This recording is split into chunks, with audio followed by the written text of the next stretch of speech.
I wasn't a religious man by any means. My parents weren't, and they pretty much instilled that in me from birth. Their beliefs became my own, and life in this world has only reinforced it more than anything else. To escape from a crappy small town and a few people who had it in for me, I turned to the military. My story, I realized, was painfully common when talking with some of my friends there. Don't get me wrong, many of them had this idea of getting back at the enemy, but for many other people, it was an excuse to avoid the troubles at home. It's pretty selfish, now that I think about it. These were the same people that would break in wartime conditions too. Seeing someone you love like a brother die beside you adds fuel to the fire for some, but for people like me, it has them questioning why they are there. Why should a guy with not a single patriotic bone in his body be sent home in a box, when all he wanted was a little more excitement? I got out in 2006, and was glad to see it behind me. My cynicism was at its peak, my depression was growing, and the opportunities to numb myself were always there. Tried a few of them, but it was cheaper and easier to get my hands on booze. I tell you all of this because when I look back, I realize how much of an asshole I was. It's not who I am now, not for the most part. I'm trying, and in trying, I realize that my story needs to be told. It happened in 2010, my birthday. I had turned 32, and I was breathing vodka fumes into the face of my girlfriend. There's still time, I murmured, one hand holding the small of her back, keeping her close to me. Come on, Casey, baby. She gave me this charming smile, flashing her pearly whites, and for a moment, I saw her consider staying with me that night. I was slow dancing her in the empty living room of my new home. All I had were the kitchen basics, and a mattress on the floor. I was missing a few things, left behind at my friend's place, but I decided I would get them the next day after work. Humble beginnings. And she was with me at the beginning. We finished our dance. I put a cigarette in my mouth and tried to make another move on her with my free hand. She gently moved my hand back by grabbing my wrist with her thumb and index finger. She leaned in and planted a kiss on my cheek, telling me it was a fun evening, but she had work in the morning. I walked with her out the front door and watched her get into her car in my front driveway. The light behind me hit her just right. She looked beautiful. Yet, I could see her eyes weren't looking at me or the house. Eventually, she focused on me before getting into her car. Take care of yourself, John, she said. Looking back now, it was clear she was thinking about something else. She waved goodbye. I watched her drive away, sighed, and closed the door. Just you and me tonight, I said to the empty home. I looked around and felt a smile spread across my lips. A house, a real home, without noisy neighbors right beside me, above me, and below me. For some people, apartment life was the best, but I liked my space. I wanted to be alone sometimes. I thought I'd wind down with another drink and watch some movies on my laptop. No vodka, I needed something smoother, something that gave me that spinning feeling. Brandy, maybe it was the rich smell that did it for me, I don't know. I poured a glass that made my heart flutter. I walked through the house, turning off lights until I ended up in the bedroom. 2 stories, basement, 3 spare rooms, 2 bathrooms. The dream. I could already see the future I had in it. My girlfriend on my arm, the friends we would have over, the things we would do when they left. I would have to marry her, of course. I giggled to myself like a child at the thought, and told myself to calm down as I settled down on the mattress. I heard a bang, loud and sudden. I almost spilled my brandy. It didn't come from inside my home. I listened out for something, an indication of what they might have been. I heard another bang, then another. It was definitely a gun. 3 shots were fired, and no screaming. I couldn't tell if it was coming from the property behind my house or the one to the left. I put the glass down, hopped to my feet, and hit the lights. In the dark, I found my jeans and pulled them on, then my shoes. Another shot was fired. It was a lot closer. I was sure it had come from my neighbor's house to the left of mine. The gun sounded like a large firearm, a rifle. It was that loud, so why wasn't anyone reacting?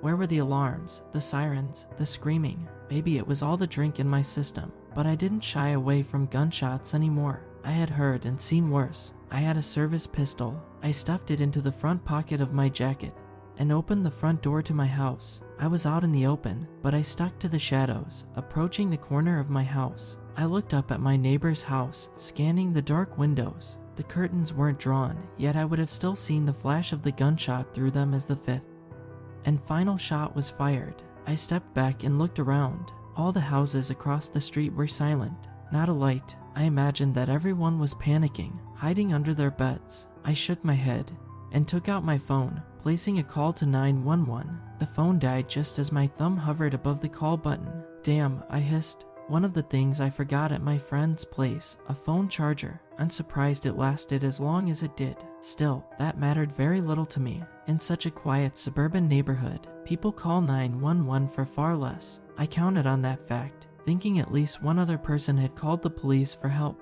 Instead, I watched the house for any signs of movement. I kept my hand in my jacket, finger along the barrel, but safety off. The front door burst open, the doorknob hitting the wall hard. A much softer bang, but still, it was clear the guy didn't care about noise. He ran outside, rifle in hand. It looked like an old single shot, which explained the gaps between shots. It was the drink that made me do it. I drew my firearm, pointed at the guy, and yelled, "Freeze." My best impression of a cop was enough to make the man stop and turn around, raising the rifle. He fired before I did. I only registered the wood of the wall behind me splintering later. Luckily, my bullet hit its mark. The man dropped his rifle, gripped his shoulder, and ran to the car on the pavement. He was quick to start it, driving off just as I reached his rifle. For safety, I picked up the rifle with my sleeve and threw it into the bush in front. There was no finding it in the dark. My Dutch courage finally failed me. Drink could only numb the fear for so long. I had a close brush with death, and my left leg wobbled beneath my weight. I breathed out and in, counting the seconds, trying to get my heart to settle. It wasn't working. My heart just kept pounding. Must have been the energy drink I had with the vodka. I then turned to the house. He had to have been shooting something. I thought someone might have been killed, but if they were only hurt, they needed help. I ran up to the door, stopped just outside it, and called inside. "Hey, it's John, your neighbor," I called. "Are you injured? Do you need help? Can I come inside?" I listened for any sound, anything. I knew well enough that being shot in some places can make it impossible to speak. I heard a thud inside, and that was all I needed. "Okay, I am coming in," I said. "If you're armed, don't shoot. I am here to help, okay?" Stepping into a stranger's home with the lights off had my left leg hopping even when I stood in place. The breathing techniques weren't working at all. I think they were making me panic more. The gun in my hand was my only comfort, but with it came some other worries. What if that man I shot was innocent? What if he was running from an intruder? What if I was tampering with a crime scene? Oh God, I threw a weapon into the bush. True, I had enough brains to pick it up with my sleeve, but I picked it up by the stock. What if I wiped away important fingerprints? I refocused on finding the sound of the thumps. I heard another further into the house, so using the blue light of night to break the major shadows, I stepped between furniture towards a hallway. The hall was dark, but at the end, I could see a parallel hallway lit by moonlight. The wall was a cool blue in that dim light, but the frame of the doorway was a crisp white. The door was open, a dark portal to the room where I could hear moaning. Another thump. I think I was calming down. I no longer heard my heart pounding in my ears. My body seemed to relax with every step. I felt a bit more confident, my gun hand a lot more steady. I was going to be okay. There is nothing wrong with helping someone who is hurt. Stairs leading down into the darkness. The moaning was pained, clearly the victim of one of the shots. It sounded like he was hitting the ground with his shoe. I could understand that. Maybe he was using his hands to stop the bleeding. "I'm here, coming down now," I said. When I reached the bottom of the stairs, I walked further into the basement, towards the sound of the ragged breathing. The thumps had stopped when he heard my voice. I heard a whimper. I was close. I felt something sticky on the bottom of my shoe. I took another step. The breathing stopped with a sigh, a red light, and the floor opened up beneath me. Before I fell, I saw several things in the red light. There was a circle in the basement. It vanished as quickly as it appeared, but in that light, I saw bodies. 4 bodies with bags over their heads, and their bodies slumped over, bloodied, with their hands and feet tied together. The wounds were caused by a gunshot to the head.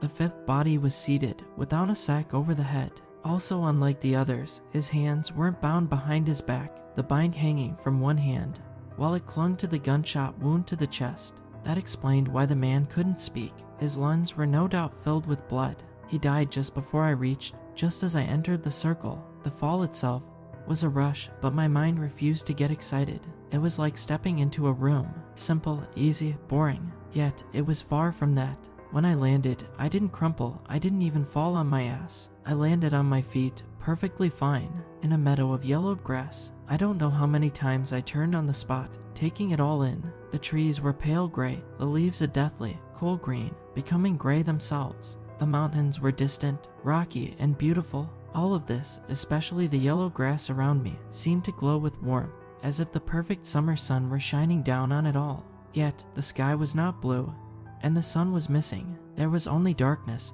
behind the beautiful landscape. The bodies around me erupted in flames, turning the grass around it into ash almost instantly. The heat was sudden and overwhelming. I stuffed my gun back into my jacket and leaped between two bodies and away from the dead. Even that close, it felt like I had stuck my whole body in the fire for a second. I hissed with pain and spun to look back at the dead. I watched them twist and change, flaking into gray tendrils which also separated into thinner flakes. The bodies lost their shape, becoming a hot gray mass of familiar movement. A few seconds later, as the flames died down, the ashen color became brighter until the bodies completely changed into the yellow grass, blending in perfectly as if they were never there. Suddenly, a spark caught the light. I backed away, expecting to see something burning near me, but it was my clothes. I tried patting away the flames, but that didn't work. The fire spread fast, but it didn't burn as hot as the flames I had just seen. That fact did not alleviate the fear I felt. I itched as the panic gripped me. Burning to death in a fire, anybody would be afraid of that. I tried dropping to the ground, rolling on the spot. Stop, drop, and roll didn't work. I felt the flames lick at me and I gave up. I didn't accept death, but I knew I couldn't escape it. When I stopped rolling, the flames stopped. My body remained. My clothes were gone, taken by the fire. My gun rested in the yellow grass beside my hip.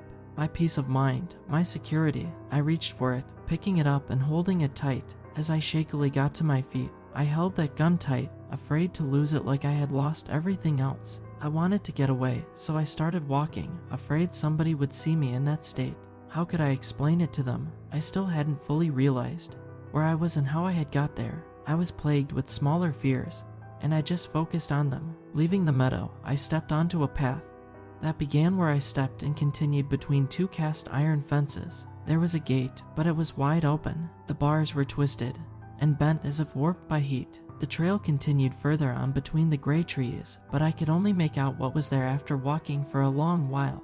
I can't say how long exactly I walked, or how long I was there. It makes sense to say I walked for a few minutes, but when I say I walked for an hour, a week, or a year, it all sounds right. And I found myself there, at the edge of a cemetery. Broken hills, tall grass, many large and dead trees, but it was open enough to see the peaks of gravestones. There were so many, I couldn't see as far as I normally could, but when I looked towards the middle distance, I felt the pulling of eternity. Yet, I stuck to the path that was set out before me. The sand reminded me of my deployment. The air felt heavy, the scent of sweat, and death was so close. I felt like I had left the shade and stepped into an empty road between some screwed up city and an insignificant village. No friends to watch over me, no car to hide in, no direction to run, and I wept like I had never wept before. It was a place of grief, and every part of me was made to feel that grief.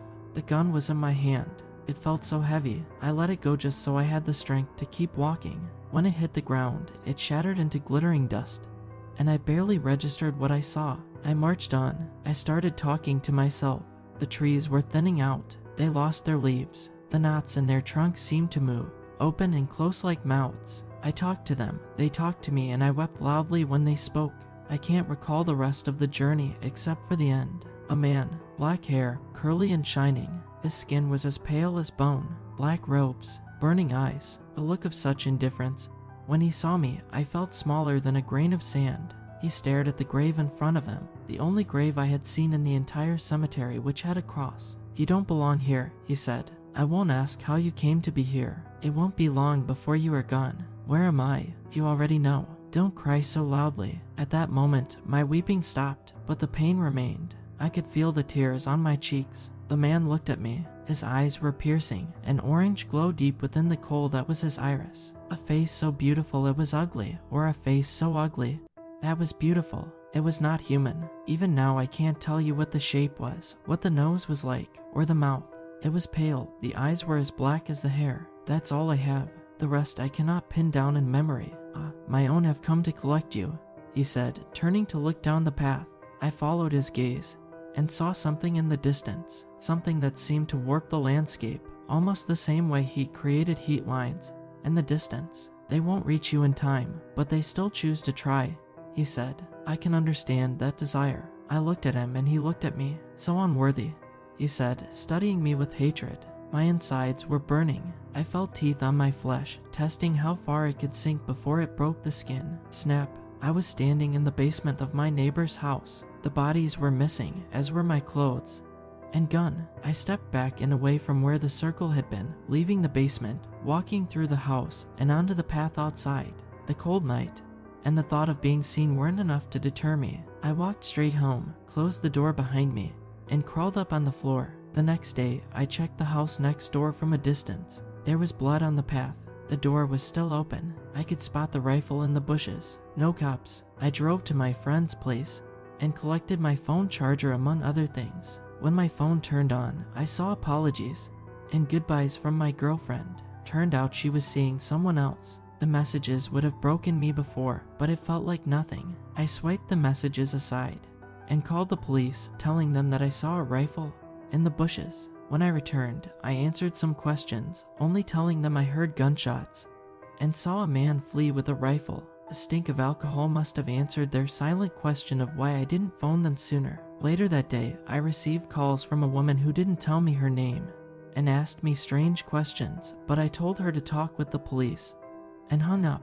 I wanted to distance myself from it all and fix the emptiness I was feeling, and it took me a long time, as I am only telling this story now. 14 years later, I still live next door to the same house. I have seen 2 families come and go, living happily there. There is nothing wrong with that place, not anymore. As for me, I wasn't a religious man before, but I am now.